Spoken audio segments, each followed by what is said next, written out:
Butterfly. Ito naman. Bag. Say bag. Okay. Ito naman. Ano kaya ito?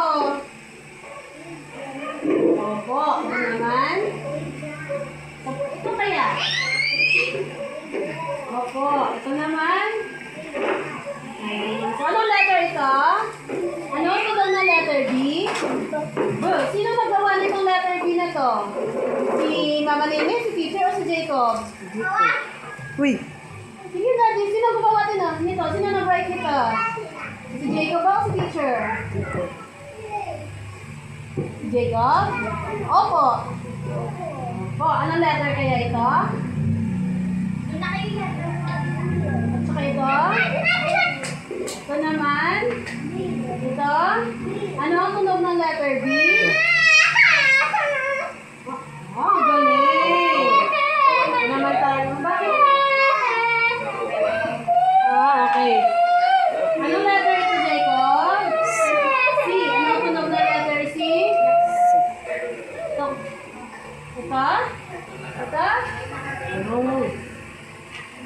Alamin natin yung mga pangalan na nagsisimula sa letter C. Ano ito?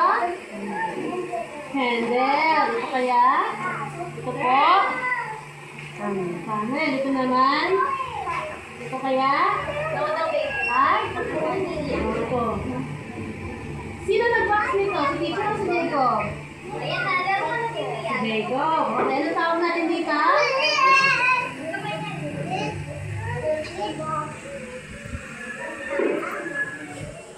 Okay, ito naman.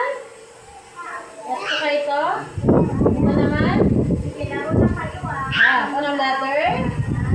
Ano ang tunog? Good.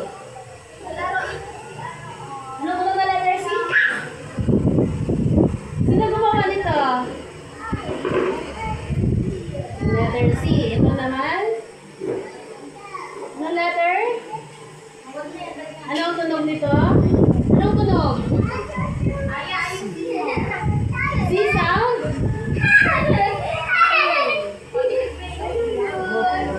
Sino gumawa nito? Sino nag-write nito? Jacob. O diba, marunong na siya mag-ano?